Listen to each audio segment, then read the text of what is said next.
Welcome to the Higher Ed Demand Gen podcast, helping higher education marketing leaders share knowledge about learning, strategies, and tactics that are relevant today. See what you can learn today by listening to one of our episodes. Hey everyone, welcome to the Higher Ed Demand Gen podcast hosted by Concept 3D. If you like our content, please follow and subscribe to us on Spotify, Apple, Google, wherever you're listening to us. We'd really appreciate a comment if you're also on Apple as well.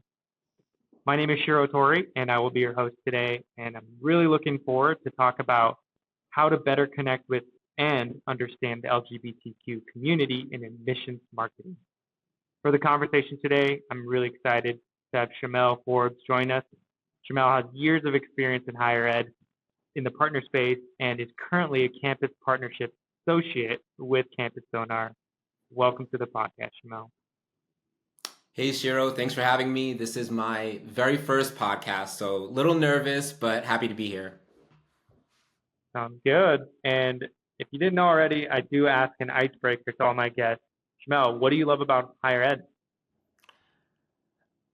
The thing I love the most about higher ed is it's for everyone. I am an immigrant and I have a family that really values education, and I was taught at a young age that for me to advance and for me to be where I want to be, I needed to have a strong education. And even now, as I think about the next step for me and what I want to do in my career, I'm thinking about going back to school. It's always a place to return to beef up your skills and be able to do something new and challenging. So from a personal standpoint, I love the idea of higher ed. And I think from a work standpoint, I'm really good at connecting with leaders in higher ed and helping them figure out their challenges and goals. So I think a level of success here has kept me in the actual industry as professionally, but I will be back in school at some point. That's fantastic. Yeah, I think a lot of people in higher ed are mission driven. And so it's really nice to connect with that mission driven aspect. And I hear that a lot. Thanks for sharing that. Definitely. Cool. So we got an interesting conversation here today, sometimes a little bit harder to talk about, right? But I'd love for you to start off with a little bit of your story and why, we're open to talking about LGBTQ community and admissions marketing here today. Yeah, and just tackling the issue of LGBTQ community. As a gay man, I feel that there's a lot of liberties that I take in being a part of the conversation, but I don't know everything. I think the expertise and the value that I bring here is just the importance of having the discussion and what that means for institutions when it comes to their brand and what it is that they put out there and how people perceive them. So, I want people to have an opinion and reach out to me and talk about this, because I definitely don't have all the answers about how to best support this community. There's so many different people who have a stake in this, but I definitely think I have a unique perspective. Thanks for sharing that as well.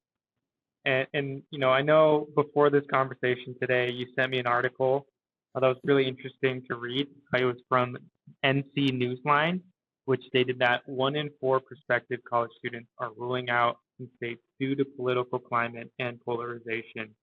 And, it's a long article. Like, we could probably discuss it for a few hours because we get into first gen immigrants too. You and I share that in common. And that was really interesting for me, but we won't talk about that today. But this polarization, 1 in 4 prospective students are ruling out in states, the whole state. They're not going to school in California or they're not going to school in Texas because of this polarization. And I thought personally this is really concerning because school admissions are getting affected by an outside factor, right? It's not the school's fault this is happening, and it honestly might not align with their mission and values as well. And so the fact that schools are being affected by this was, I thought it was a bit concerning. And then also to kind of add to that, one thing I learned from the article was that the LGBT community, especially prospective students, were substantially more likely at 32% to avoid certain states, kind of to back that. factor up. And so that's actually even beyond that 1 out of 4 ratio that is mentioned in the headline of the article. And I think that's, partly why we're here today to have this conversation is, like what can schools do to really offer a more inclusive and welcoming environment for all applicants, regardless of their sexual orientation, gender identity, and we can even talk about the first-gen students or immigrants as well here. But yeah, I think that sets us up nicely for that. And my question to you is, what advice do you offer to administrators, admissions officers, educators, trying to create this kind of environment? Yeah, I think, I posted a rant on LinkedIn about buzzwords, but a buzzword that comes to mind is sense of belonging and how you create it. Hmm. And what that really means is your institution doesn't operate in a vacuum of your state. So if and the issues that are affecting the LGBTQ community is it's issues that very deeply tie into our lives. So, it's one thing to have a political opinion about something that's Right. not about you, but when there are such strong discussions happening in states that really are in tune with everything, like who you are, you're going to have an opinion on it. And if your institution is in a state that doesn't support the LGBTQ community, but your mission and values are fully in line with that, then you have to mean it and you have to advocate and you have to make sure that your brand and the things that you're doing at the institution is talking to the people and talking to the industries that are being tough on this community. And I feel that as an administrator, you want to tell that story so that students are aware that you're fighting the fight. And to me, as a gay man, I feel that I would value that more than a institution that's in a liberal state and not really doing anything to advance the quality of life for people from the LGBTQ community. So I think that awareness piece and being knowledgeable of what's going on and how it plays out for students Hmm. from that community at your institution is going to be the most important thing. But we can go into other things that you can do more tactically to be Right. able to build that sense of belonging for students. Absolutely. And I think, one other important metric kind of to tie some of this together and why it's really an important topic in higher ed today, not just because, of what's going on in social media or anything, is, you know, it's actually an issue. It's becoming more of a, I don't want to say issue, sorry, that's the wrong word, but it's becoming more of a topic because statistically speaking, a lot more people are coming out and identifying their gender before adulthood now at the age of 18. When historically, a lot of that happened during college or post college, right? And I think the statistic from the article is 21% of students are now identifying their gender before adulthood, which is a huge increase. And so, from admissions perspective, right, you have this is another data point you have on your our students, and you have more information. And so, it's a it's an and that's an opportunity to address and personalize this, and also understand your audience a little bit more. So, I thought that was also really important as well. Um, one question I had for you is, I know you mentioned that there's a lot of things we can learn from other industries that have done this well, right? Understanding that people are coming out at an early age, also understanding that their LGBTQ community is around 20% of the U.S. population, and so could you give us some examples of that? Yeah, actually, first, I think I want to jump into an industry that's done it wrong. Okay. I think it was maybe earlier this year, Bud Light did a major Pride initiative where they featured someone who was trans, and their actual audience revolted. It was a big disaster for them, and really their goal was they've recognized the changing demographics of younger people admitting or coming out as LGBTQ, and they wanted to get ahead of it. And really, the negativity that happened from their audience was also coupled with the fact that gay people didn't care. Like, I have never felt that Bud Light's marketing spoke to me. I was never part of their target audience. So it was a move that came kind of out of nowhere. And it just goes to show you that your brand and how people perceive you is important before you start to have all of these campaigns or different initiatives. You have to put your brand and where you're at first before you go and do something about it. So I'm surprised, Bud Light has a pretty good handle on how they're socially perceived. So I'm not sure what the move was there, but I think the first part is making sure that you own who you are. And if you're trying to evolve the conversation and have different opinions in your audience, you have to do that first. The other piece, I think about all the industries that have done this right. I mean, Netflix. They two of the first shows that were launched on Netflix were shows featuring not a gay issue or a gay problem, but individuals that were dealing with their sexual identity throughout the show. So House of Cards was one of them, and Orange is the New Black was another one. And you were able to see characters deal with their sexual identity on television, which is something that has been taboo for a long time without like maybe a few examples. But the public took to it. It was interesting. It was different. And, we can talk about Taylor Swift. She is probably one of the most heterosexual people speaking about her relationships, and gay people, LGBTQ community loves her because there is an acceptance and an openness that comes from her where we know that she's in line with our values and she's celebrating us. So it's not about doing performative gay things or it being specifically for gay people.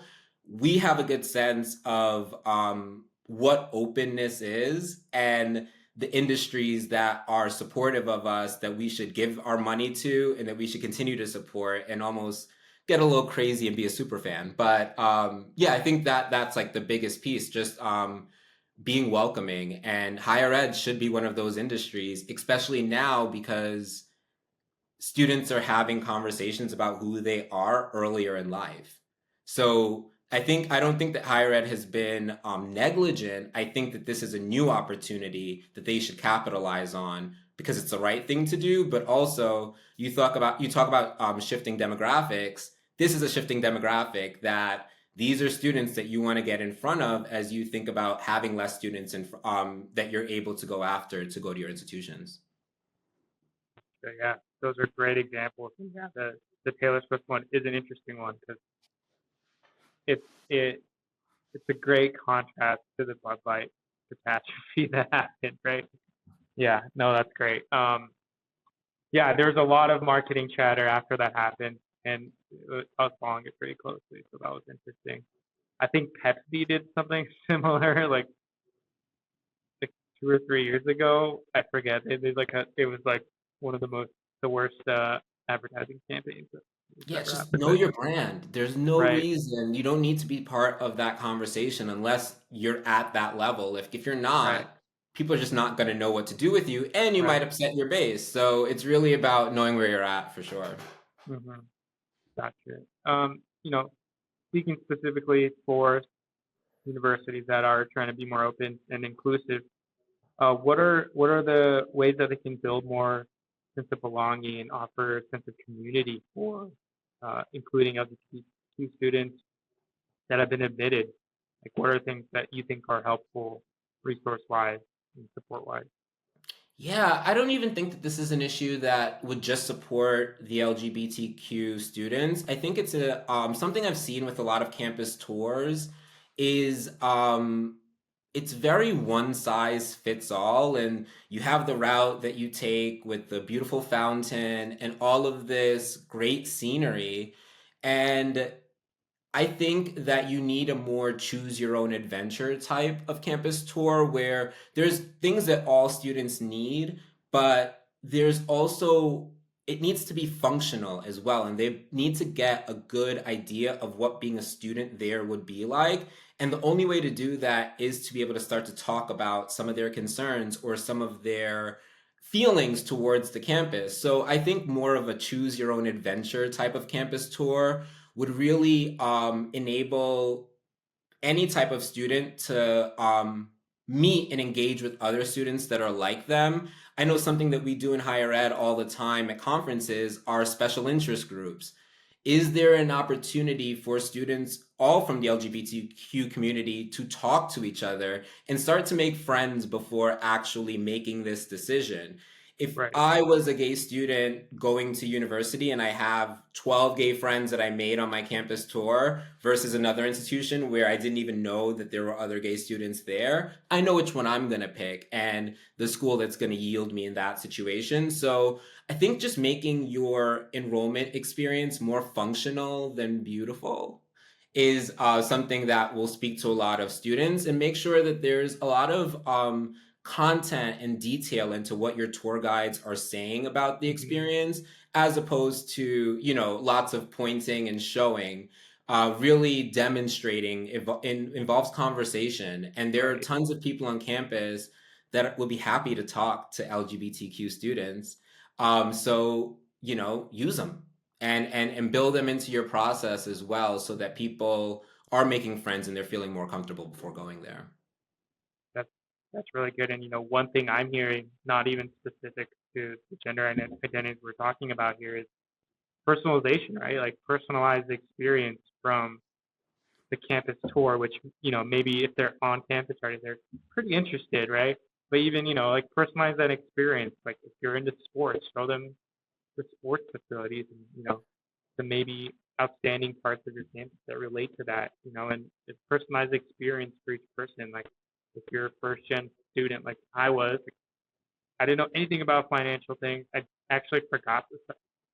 Forgot is the wrong word because I didn't know you had to register per dorm. So I showed up day one with no dorm Oh room, my and I had to live god. with an RA. So like give me more resources. I didn't know that I had to sign up for a dorm. Like no idea. Uh, so yeah, like I think one thing I'm hearing is personalization and being able to personalize that process, which kind of goes into the next thing, which is I believe Common App, which any admissions person knows about Common App, is now added the ability as an optional question to self-identify gender in the admissions process. Is this something that you think every school should turn on? What are your thoughts on this? Yeah, I mean, I will say that my thoughts on this is very, very, very opinionated and completely Okay. based on my personal experience. I think it's a human rights issue, and uh, if people want to be, people need to feel comfortable in their own skin, and Right.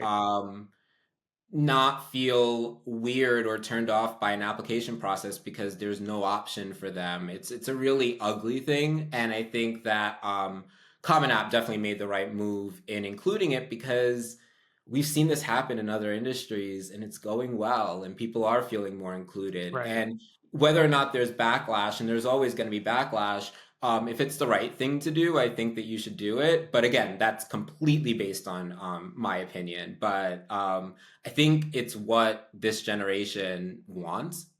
And I think there's a lot of research out there to support that. Hmm. So, go off that instead of what Shamel said. But I definitely Right. enjoy that. Got it. And yeah, for those of you who don't know, it is an option. So I think moving forward in that way is I think it should be normalized. But you can identify your race as well. So I think it's pretty common. Um, Kind of going to the other side of the equation here, right? From the student perspective now, I think one key factor in understanding like how well my marketing is doing is to look at metrics or look at in the comments section about what people are saying about our brand, right? And is this something that you do? You believe should university should be doing as well? Yeah, there's a couple things that I think when a university thinks about their brand and what they're putting in marketing. I think when they think about the LGBTQ community, they think about catering to just us. How do we get this information into the hands of them so that they can make a successful decision? And it's really not about that. I open up a college brochure, or I'm looking at college online. I just need to see myself in there. And I might see a football field, and that has nothing to do with me. I'm never going to go to a game. I don't care who wins or loses, but it doesn't offend me to see that there. I've seen really creative placement of LGBTQ identity in a lot of really good college materials, and that's exciting. You don't have to say we offer LGBTQ events because they're not LGBTQ events. They might cater to us or they might be popular among us, but everything that you do, other people can attend. So Right. it's just part of the campus culture. And I think about, I'm from New York, and New York Pride, um, everyone's there, from every sexual identity and from every gender identity. So I think that there's a misconception out there that um, Mhm. LGBTQ freedoms only matter to us. They matter to everyone. And putting that in your marketing, you don't need to explain it. It could just be there. And if it's not for you, then it's not for you. So I think really making a more deliberate attempt to do that, especially outside the month of June, will spur a lot more people to feel more comfortable, or just have that feeling, that warm feeling that makes you continue to engage with that university, because there might have been something that you saw where it's like, oh, they are inclusive, but I don't really know why. I just have that feeling. And good marketers can do that. So I'm excited to see, more examples of that come out. Gotcha. And kind of along the same line, uh, do you think social listening is a tool book that universities should be utilizing? And if you think so, do you have any examples of how to do this? Yeah, working for Campus Sonar, I really thought, okay, social listening, social awareness, building your brand perception and how people talk about you is a huge part of the puzzle. Something that we've done in the way that we support institutions is not just our core capability of social listening, but overall brand awareness and how to protect and enhance and advance your brand is the work that we do. So that means many different ways of looking at the issues that affect your campus, your audience, whether it be audiences that are aware of you or audience that you want to be aware of you, Hmm. and just looking overall at the picture of how you're perceived by the community as a brand is the most important thing. So there's lots of different research that you can do to pull in that awareness. I think the key for LGBTQ issues is ongoing research. This is happening in real time every day. There's so many Hmm. things in the legislation that is happening to this community. So what in September is going to be different in October. So really make sure that you have an ongoing source of reliable data to inform what it is that you're doing, issues that you need to respond to that might be part of your institution, and also being aware of what the national conversation is, or the conversation in your state, or the local conversation. You have to have an idea of what's going on to be able to market efficiently. And social listening is definitely a part of that. Very interesting. Can you tell us just a little bit more, just super directly, what Campus Sonar does as well? Sure. So we are an expert firm that builds capacity for institutions to be able to harness their actual awareness and brand. It's Mhm. that's like so many buzzwords. Essentially, the way that people talk about you is important. So you should know about it to protect the brand. Right. But those conversations and the insights that come from the higher ed community is important and really hard to harness. So we help you harness that to inform your marketing efforts, but also Right. strategic decision making. So when I talk about that ongoing look at what's happening, we can be scrappy and nimble to um, help you stay abreast of different issues as it affects your institution's brand, and curate your responses with actual data, because one mention of someone saying something negative is just gossip or something that's out there. But if we can surface that as a trend and that many people are saying it, or this is the portion of how much it's driving your conversation online, now that's something that a president or a CMO can pay attention to inform what they're doing at the institution, and move the needle forward in what they can do, like as a brand, as a global brand. That's very interesting, and I'd love to know all your secrets, but we won't have to go over it right now.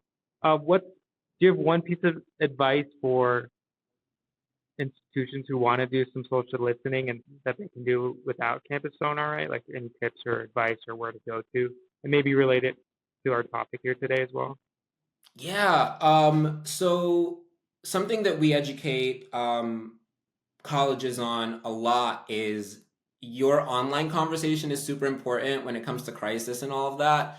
But um, social listening needs to happen outside of your conversation. So there are so many groups and forums and places where students from the LGBTQ community are speaking, Hmm. and they don't have to be interested in your university for that contextual data to matter to you and to inform what you're doing. Obviously, we're not all having the same issues. It is a very unique experience, but having a general overall idea of what is popular to us, what is Hmm. a driving conversation for things that are negative. How do I make a LGBTQ student feel safe? What are other mistakes that institutions have made, in dealing with this community or supporting this community? And that's all online. So I think opening your eyes to those spaces where students are talking and Right, having that overall awareness, it does not have to be part of your conversation. It is market research, and right. definitely has to be something that higher ed incorporates into their practices to be able to move forward and not just attract the same students over and over again, because we know that those students are running out. So if you want to attract different students, you have to learn what their challenges are and what makes them Mhm. excited. And one thing I think you shared with me that I didn't know about was the Campus Pride Index. I think it's campuspride.org for those who want to visit. But this is a great place that you can also do some social listening. It's not affiliated with a certain institution or brand. Like they're Yeah, there I just to help. I I love that resource. It's campusprideindex.org, and I look at it all the time because there are so many ugly things that institutions have done or doing to the LGBTQ community. And um, I would have never guessed some institutions would be on there doing some of those things. Hmm. And it really opens your mind up to the themes that are important to this community. And as a gay person, it opened me up to things that I didn't even think about in relation to higher ed. So if you think you might not get on there and look at how your institution measures up. And there's definitely lots of actionable things you could do to improve it. That's fantastic. I'm going to check it out right now too. I was wondering, we're just about time, Mel. I was wondering where some of our listeners could reach out to you and learn a little bit more about what you're up to. I know you're very active on LinkedIn, so I'm sure you'll share your LinkedIn here. But yeah, share us any resources. Also, Campus Sonar too, if you want to give them a plug. Yeah, so campussonar.com, we have all of our resources there. And what I want to emphasize about that is these are industry resources from our research. Hmm. So no one is trying to sell you anything. There's lots that goes into how we work with our partners, but if you want insights as to what students are saying, prospective students, alumni students, we are a great resource to come to for reliable data on what's out there in the field.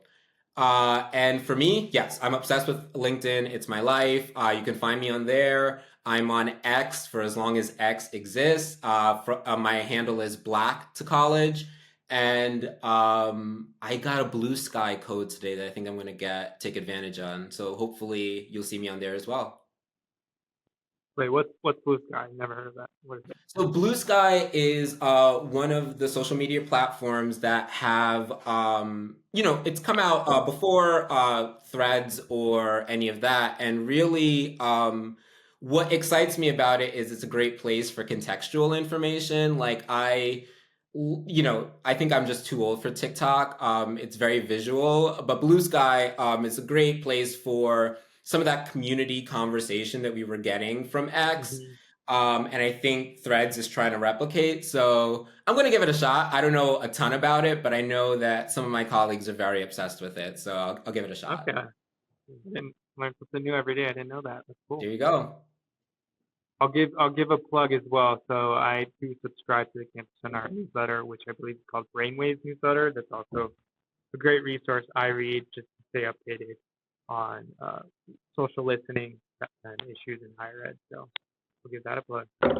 Well, I want to thank the audience for tuning in today and listening, and thank you, Shamell, for joining the show. Great conversation. Hope to see you. Are you going to AMA by the way? I will be at AMA for sure. Happy to All right, meet I'll folks see you. there. Awesome. So yeah, if you're going to be at AMA, go say hi to Shamell. I will also be there, and it'll be good to see you in person again. Likewise, Shiro. Thank you for having me.